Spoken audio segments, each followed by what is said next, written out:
Land acquisition का कानून किसानों की फेवर में मिल गया, हमें जंगल के आदिवासियों के हक के कानून मिल गए।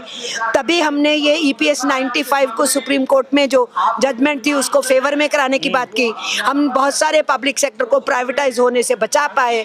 जो सिख इंडस्ट्री थी उसके लिए हम पैकेज ले डेवलपमेंट स्कीम उसके अंडर है।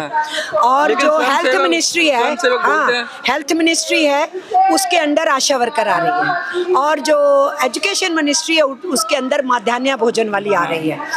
ये सारे के सारे गवर्नमेंट की स्कीम्स को लागू कर रहे हैं। सुपरिंटेंडेंट लेवल तक या सुपरवाइजर लेवल तक सब गवर्नमेंट एम्प्लॉय हैं। और जो पूरी स्कीम बनती है उसको जो लागू करने मैदान में उतरती है, नहीं क्या है उसको कुछ नहीं आप कह रहे।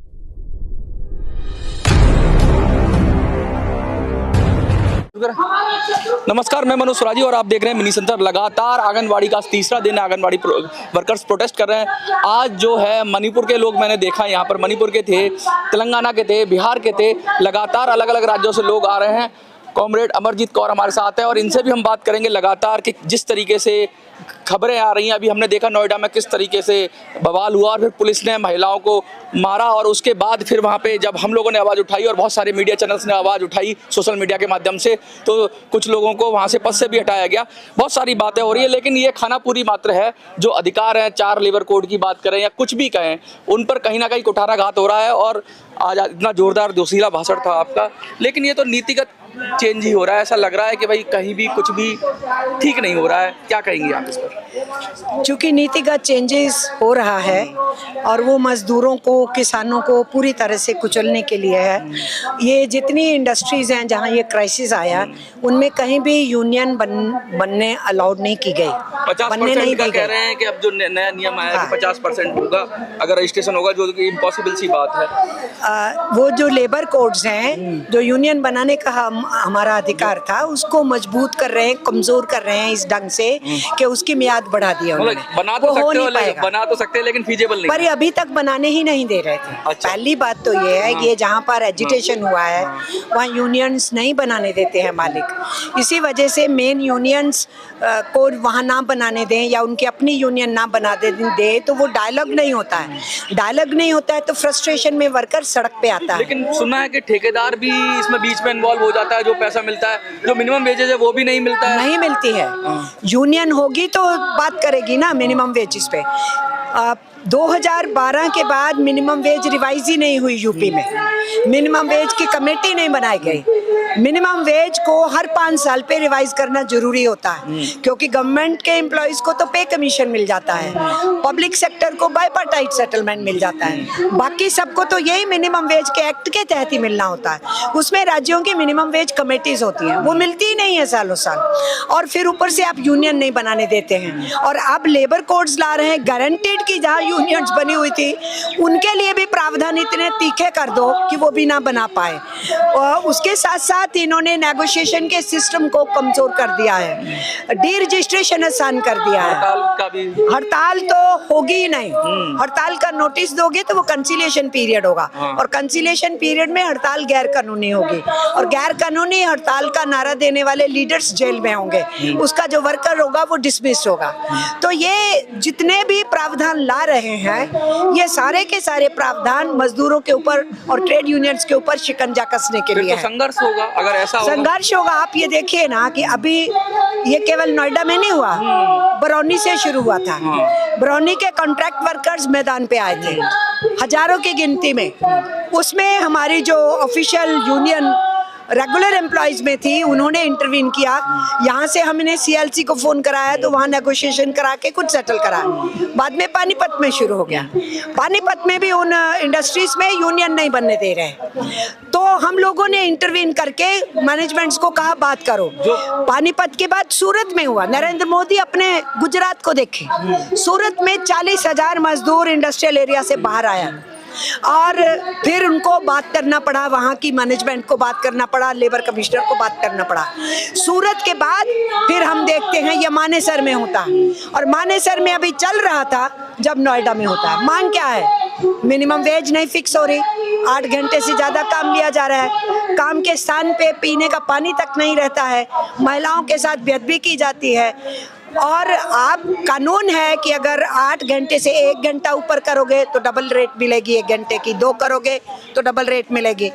तो ओवर टाइम नाम की कोई चीज नहीं, 8 घंटे के दाम में आप 12 घंटे काम अच्छा, करा ये रहे हैं। पाकिस्तान का एंगल क्या है? जब कहीं इतना बड़ा आपने कारण बताया और साफ साफ दिख रहा था, इसीलिए रात को मीटिंग हुई, फटाफट मिनिमम वेजेस बढ़ाएगा। फिर नोएडा कमिश्नर खड़ी हो जाती है और कहती हैं इसमें पाकिस्तान ने इसको भड़का दिया। भाई भड़काना क्या मतलब होता है? कोई भी कहीं भी कुछ भी कर सकता है। पाकिस्तान का लगता है डाइवर्ट करने की कोशिश की गई मुद्दे को। ये बिल्कुल डाइवर्शन तो था ही। ये सरकार ने ऐसी बात करके या उनकी पुलिस के थ्रू कहला करके अपने ही मुंह पे तमाचा मारा है। पाकिस्तान इतना मजबूत हो गया कि मुनीर यहाँ आके आंदोलन कराएगा हमारे वर्कर्स से। तो क्या कर रही है सरकार? तो सरहदें भी नहीं बचा सकती है फिर ये सरकार। इसलिए ये सारी डाइवर्शन की टैक्टिक्स थी। वहाँ के जो लेबर मिनिस्टर, उसका बयान था जिसको हमने तुरंत खंडन किया। ये पाकिस्तान का एंगल ढूंढे या किसी ने कह दिया कि अरे तुम अपने हकों के लिए लड़ो, उसको कह दें कि इसने उकसाया है। हम यूनियन क्या करते हैं? वर्कर को ही तो बताते हैं तुम्हारा ये हक है, उस हक के लिए लड़ो। तो फिर हम उकसाने वाले हो गए। तो सारे जो ट्रेड यूनियन लीडर हैं वो उग्रवादी कहलाएंगे। हर इंडिविजुअल जो नागरिक है किसी को सलाह देगा अपने अधिकारों के लिए लड़ो, वो उग्रवादी हो जाएंगे। सारे के सारे उग्रवादी हो जाएंगे। अच्छा चलिए, एक चीज और पूछता हूँ। बहुत सारे कामगारों की बात की आपने, बहुत सारी बात की, लेकिन मोटी बात ये किस कैटेगरी में आ रहे हैं? ये क्या ये सरकारी कर्मचारी हैं, आंगनबाड़ी या कामगार है? किस कैटेगरी में? इनकी भी तो बताइए। देखिए, ये जो गवर्नमेंट की जो चाइल्ड एंड डेवलपमेंट मिनिस्ट्री है, इंटीग्रेटेड चाइल्ड डेवलपमेंट स्कीम उसके अंडर है। और जो हेल्थ मिनिस्ट्री है, हेल्थ मिनिस्ट्री है, उसके अंडर आशा वर्कर आ रही है। और जो एजुकेशन मिनिस्ट्री है उसके अंदर माध्यान्ह भोजन वाली आ रही है।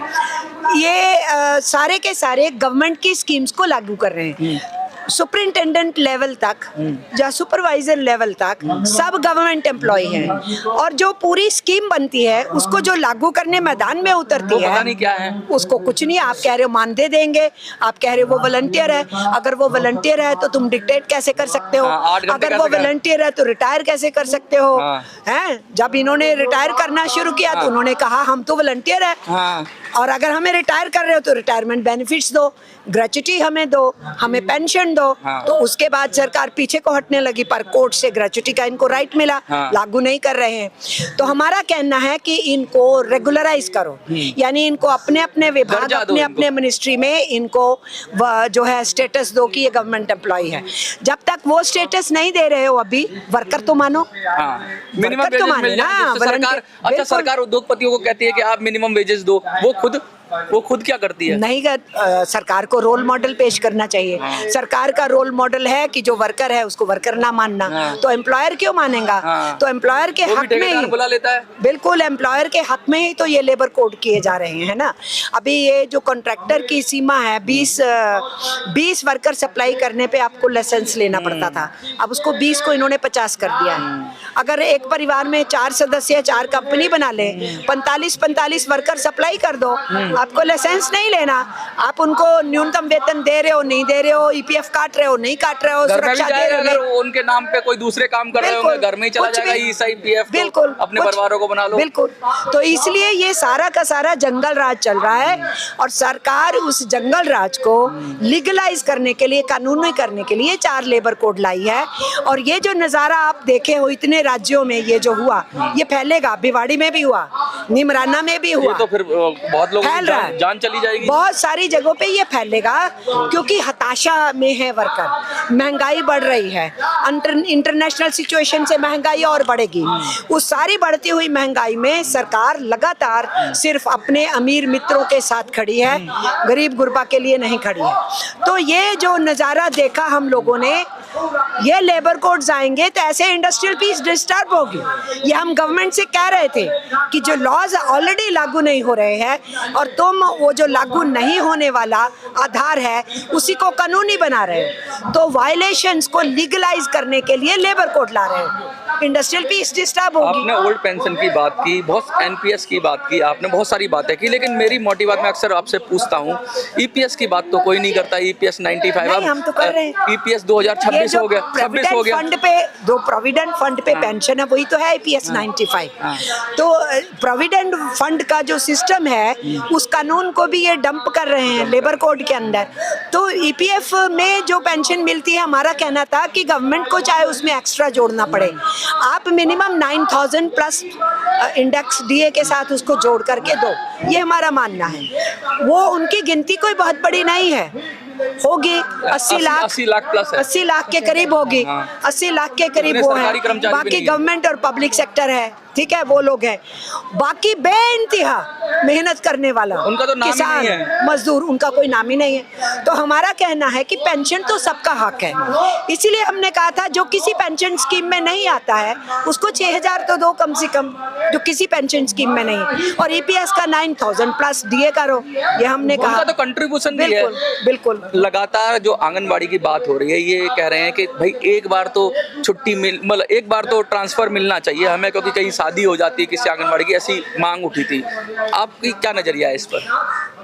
हम समझते हैं कि जो हमने अधिकार दिए हुए हैं गवर्नमेंट एम्प्लॉयज़ को, कैजुअल लीव्स के, एक्स्ट्रा लीव्स के, वो सारे के अधिकार आप गवर्नमेंट मिनिस्ट्री के तहत इस स्कीम को चला रहे हो, आपको कायदे से देने चाहिए। तो वो सारे अधिकार इनके बनते हैं, इनको देने चाहिए।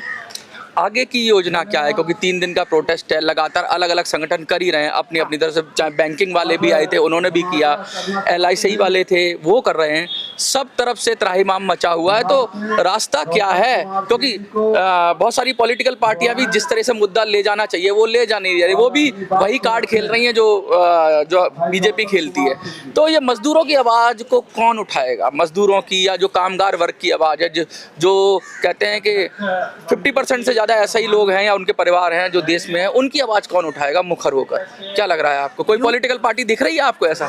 नहीं, मैं ये कहती हूँ कि यूनियंस को उस आवाज को तेज करने की जरूरत है, यूनाइटेडली। अच्छा, पार्टी की जरूरत नहीं है? नहीं, मैं आऊंगी उसमें, मैं आऊंगी। यूनियंस को उन आवाजों को मुखरित करने के लिए अपने मैदान को मजबूत करना होगा, व्यापक एकता बनानी होगी, संयुक्त किसान मोर्चा के साथ मिलकर लड़ाई को तेज करना होगा, और इस आधार को इतनी ताकत दो कि पॉलिटिकल पार्टीज को समझ में आए कि इनके साथ नहीं खड़े होंगे तो उनका भविष्य नहीं है। मैं साफ बोलती हूँ, अलग अलग पॉलिटिकल पार्टीज से आप सीधे उम्मीद रखेंगे आपके एजेंडा को आगे बढ़ाएंगे, नहीं होगा। नहीं कर रहे, आप जमीन के ऊपर ताकत अपनी दिखाएंगे तो उनको सुनना ही पड़ता है। तो हम ये समझते हैं कि इंडिया ब्लॉक की पार्टीज जो लड़ रहे हो देश के लिए, अपने को कह रहे हो कि लड़ रहे हो, इतना झगड़ा होगा, अदरवाइज अलग अलग पार्टियां क्यों हैं? प्रोग्राम भी तो होना चाहिए।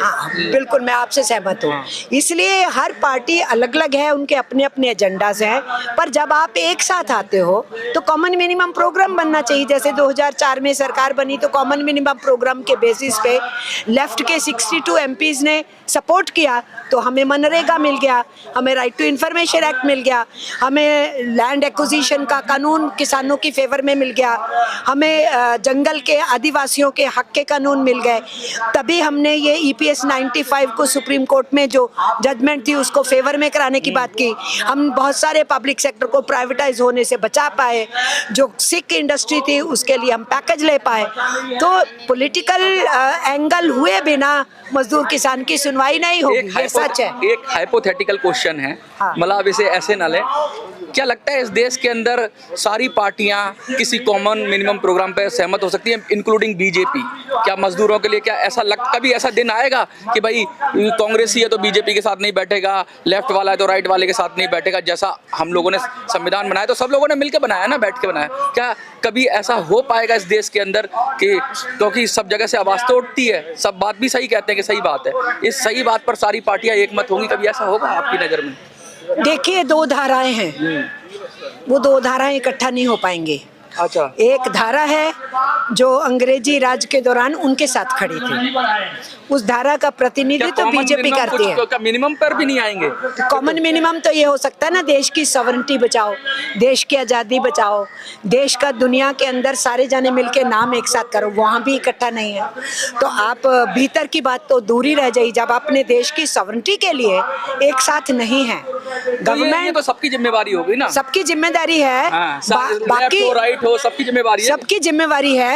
लेकिन गवर्नमेंट सारी अपोजिशन जिस सॉवरेन राइट की बात कर रही है, गवर्नमेंट नहीं मान रही है, रूलिंग कहीं ऐसा तो नहीं आज इनकी गवर्नमेंट कल उनकी गवर्नमेंट, देश पूरी देश की गवर्नमेंट कभी हो ही ना।